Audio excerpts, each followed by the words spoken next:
We put it in 5 categories so you know how important it is. So there are things like repair, maintenance, upgrade to safety improvements. After set would be for like an old stain that's no longer wet. Sure. And then FYI, so you know what things are like when you water shower, for example.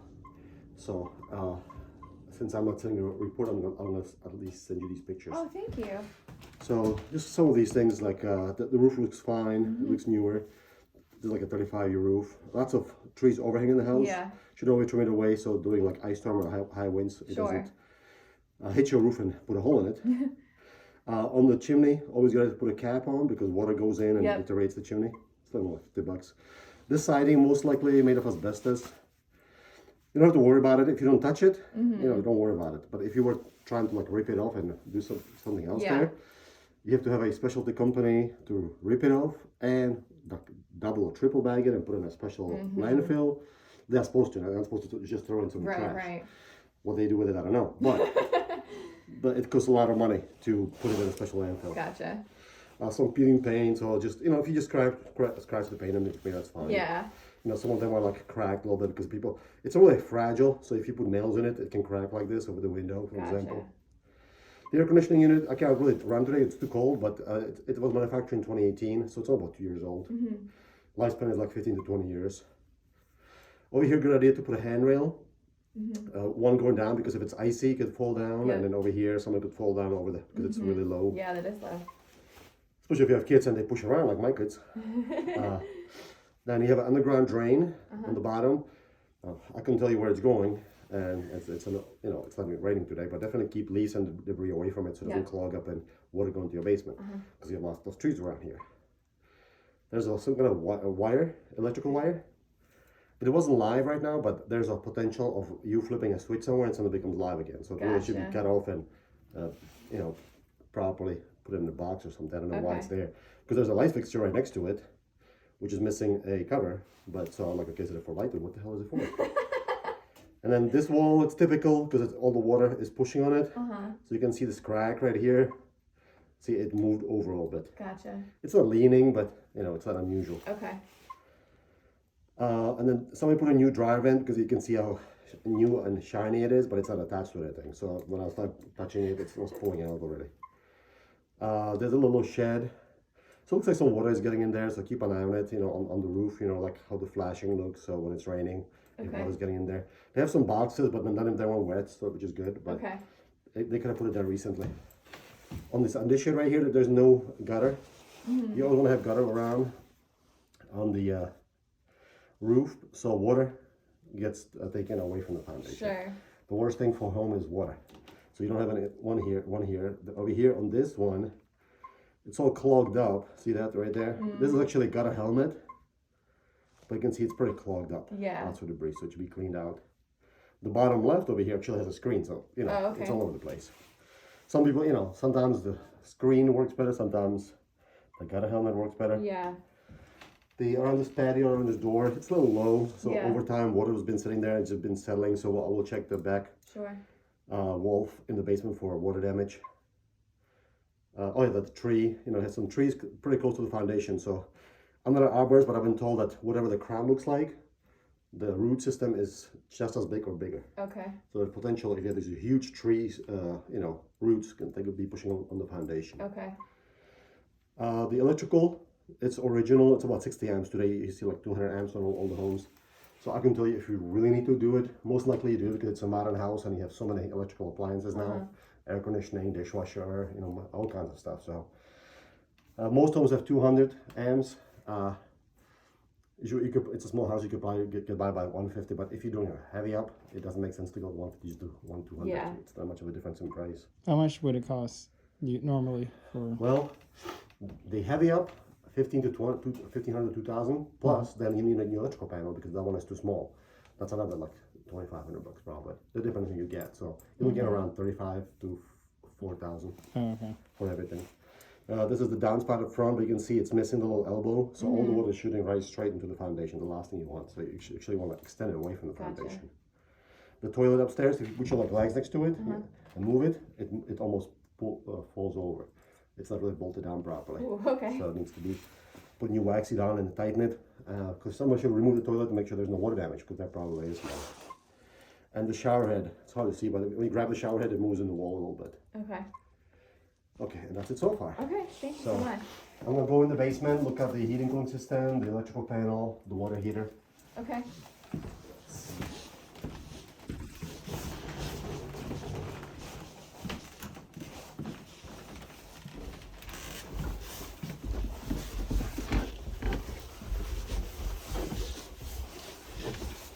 So over here on the floor, they removed some of the asbestos, most of the asbestos containing tile. See this tile? Yes.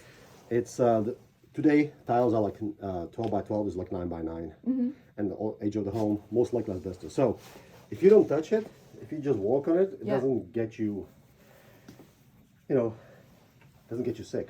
But if you start pulling it off like this, who knows who did it? Again, it's supposed to be a professional company. And when you're on the outside, just have a mask on and it just goes outside. But if you do it inside the house and somebody, so like if they just left it, there'd be no problem. But once you start like scraping it, ripping it, drilling it, now you just got it airborne. So unless they did it professionally, with the room being completely, taped off with a HEPA filter inside, creating negative pressure, they could have potentially contaminated the rest of the house. I see it all the time. Hopefully it's not all over the house, but this is because even the mastic, which is the glue left behind, even that can potentially have asbestos. Now, just by looking at it, I can't tell you if it's there. Yeah. But there's a high probability because once in a while we send a piece to the lab because the client asks us, and sometimes it comes back negative, but most of the time it does. Gotcha. What happens then if it's airborne in the house? Well, you don't want to breathe it. Yeah. So, it's a small area. I couldn't tell you if it's in the house. Gotcha. I'm just telling you. Yeah. Now, if they left it, I just tell you it's here. Don't worry about it. Put carpet over it, vinyl over it, put something over it. Doesn't matter. Gotcha. It's not gonna be dangerous to you. Okay. But as soon as you start, it's the little particles getting airborne. Yeah. I just talked to a lab technician like 2 weeks ago and about this, and he was saying, this stuff, and it's so small, it's really less, not very high likelihood that it's gonna be all over the place. Or it's gonna breathe it in and it's floating around. It's the stuff that they have in the DC, like the boilers and the big pipes, and they put insulation around it. You just look at it wrong and it gets airborne, and then it floats around. So this stuff, I'm just telling you so you know. Oh yeah, I know. But I wouldn't be freaking out about it. So let's see. So this is the furnace. It's a Bryant, which is actually made by Carrier, because the outside unit is Carrier, and then this is Bryant. So they kind of same company. So we always recommend a maintenance contract on the system. They come in twice a year, fall and spring. It will last longer and run better. It's pretty big, 110,000 BTU, which is more than enough for this house. It was manufactured in November 2007, probably until 2008, so about 12, 13 years old. So it's a little older. But again, the furnace lasts about 15 to 20 years. Okay. It does not look like they had much of a servicing on it. You can see, kind of a lot of debris inside, and but it doesn't look like it's somebody's been opening it up and maintaining it. Gotcha. And the only thing you do on your own is pretty much change the filter, which is right there. Let me see.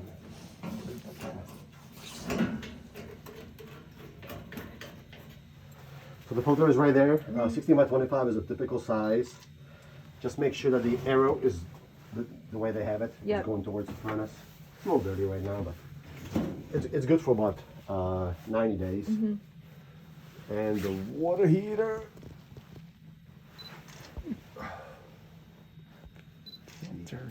There it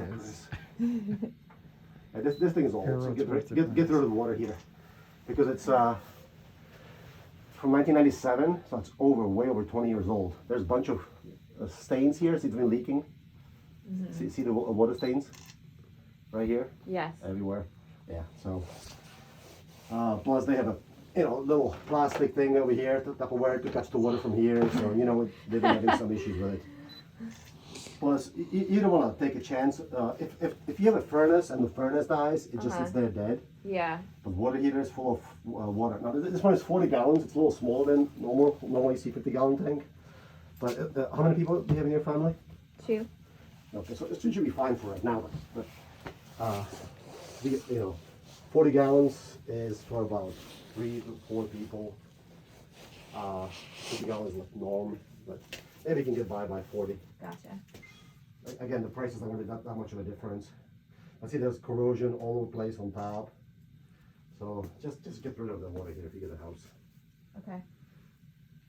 Let's see. And be careful that this is hot. Because Okay. all these pipes are getting, they're not going to ladder around. Sure. So just a question for you.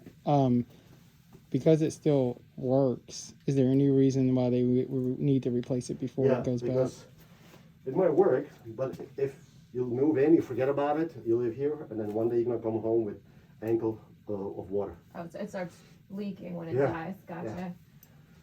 Yeah. And you have corrosion. I mean, look at those streaks already. And then they have a Tupperware, so you know it's been leaking. Yeah. And- Out of this pipe, out of the tank. You can see it right here. See it right here? It starts right there. So Yeah. this thing's about to go. Okay.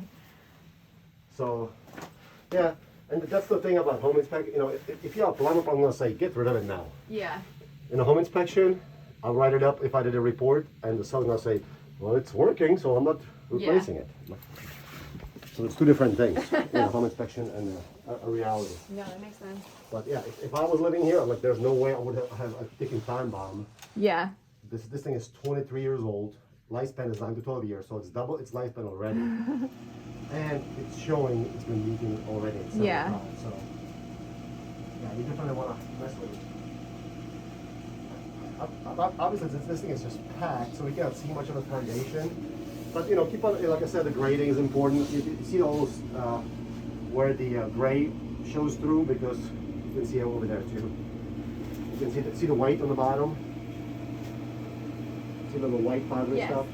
It's called efflorescence because, and it's not unusual because it's a block, it's a hollow block. But this is the corner where the downspout is missing the elbow, so all the water's shooting down. Okay. So the water goes through the foundation, evaporates, and leaves behind all the minerals. So that's what it is. It's called efflorescence, the white stuff.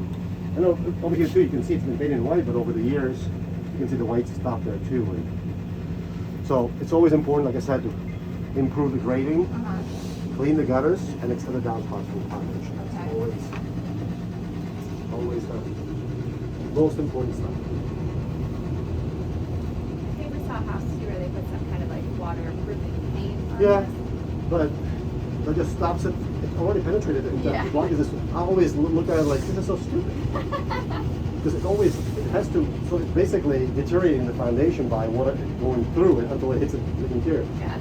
But it's cheaper than going outside the house, digging out the entire foundation Yeah. and doing the right way. Not just, cost prohibitive. People do it the other way. But the paint does a little bit, just first do the stuff outside to make sure the water doesn't even come in, so you don't have to even do that stuff. Yeah. By itself, the paint is not bad, but like I said, clean the gutters.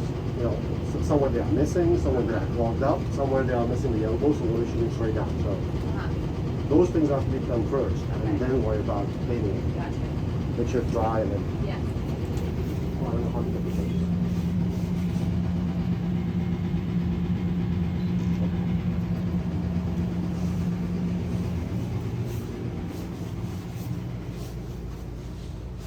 So these tiles are modern because you can see how big a 12 by 12. It's always those 9 by 9 tiles, but and then this is minor, but you can see it's dripping a little bit. Yeah.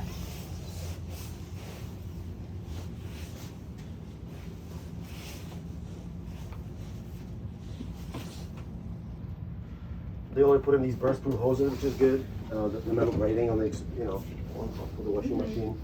But you can always put a water leak alarm next to the water heater, next to the washing machine. So a little device, it's like $50. If it senses water, it will send you immediately an email. Yeah, we just learned about those. Those sound really Did you? helpful. How did you find out? In a different one of these. Oh yeah. Oh, did David do it? Did it? No, it was a different home inspector. Oh, okay. Yeah. I think you can see some stains right there too. So here and then here. So that has to do again with the, Well, from here on, actually, they put in the addition, so it's probably some old stuff. Gotcha.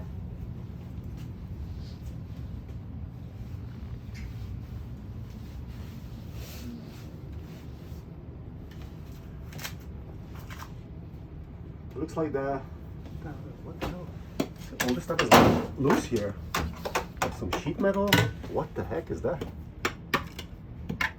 Bunch of sheet metal. So I don't know what they did when they did the addition. But normally you see block like this. See? Yeah. That's the wall. But suddenly over here, there's a bunch of sheet metal. So I don't know what the heck they were doing there. See, there's a block here. There's a block here. And it's so loose. Look at that. See? And then a bunch of some kind of sheet metal. So I don't know what they were doing there. If they ran some ductwork there, but really slap it like that. Over here, a bunch of the original foundation kind of being cut off. So I don't know what the heck. I would definitely want to know what is all that. Yeah. Yeah, that's weird. Yeah. Because I know there's an addition, but still, it's kind of odd how everything's kind of falling apart there. Any concerns that need to be addressed with? Yeah, most likely. If the wall is sitting on that, I don't know what it's sitting on then. Okay. We'll go look upstairs, see if there's any deflection on the floor there too.